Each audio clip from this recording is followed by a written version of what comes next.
তো আজ ছিল বাড়ি চলে আসার পালা আমার। শুভম যথারীতি আমাকে আনতে গিয়েছিল বাড়ি থেকে। তো আমি বাড়ি থেকে আসার পর ভীষণ মনটা খারাপ করছিল জানো। আর ও না ঠিক সেটা বুঝতে পেরেছে, প্লাস আমার শরীরটাও সেরকম ভালো হয়নি। তো আমাকে বললো চলো বাড়িতে গিয়ে একটা সারপ্রাইজ আছে। তো সারপ্রাইজটা কি, আমি তো সেটা সত্যিই জানতাম না। বেলুড় স্টেশনে নেবে, এই যে আমি এখন মামার বাড়ির পথে হাঁটছি, কারণটা জানো?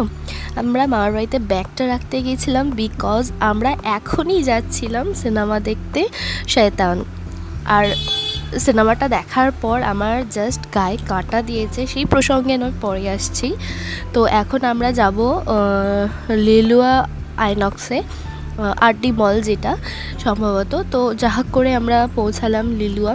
আর খুব অসুবিধা হয় জানো তো, বাইকটা যখন হাতের কাছে থাকে না, কিছু কিছু শখের জিনিসগুলো নেওয়া যায় না।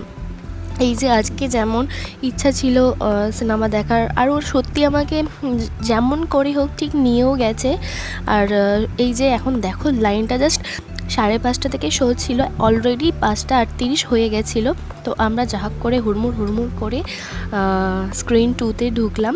আর সিনেমাটা জাস্ট অসাধারণ। তোমরা এখনও যারা দেখোনি তারা প্লিজ চেক আউট করতে পারো, সিনেমাটা জাস্ট দেখো একবার।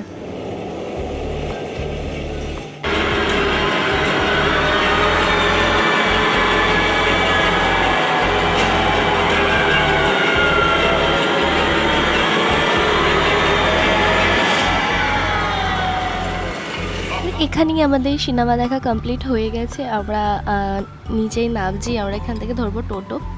আর টোটো ধরে প্রথমে এসেছিলাম আমাদের এই এরিয়াতে টুকটাক কিছু খাবার নিতে। আর খাবার নেওয়ার সময় না আমার ভীষণ পকোড়া খেতে ইচ্ছা করছিল।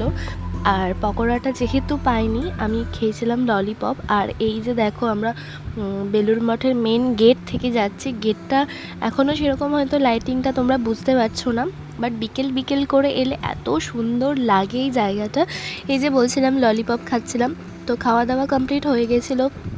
আর আমরা নিয়েছিলাম এখান থেকে মিক্সড রাইস আর পনির, আই থিঙ্ক হবে ওটা মটর পনির, যাই হোক।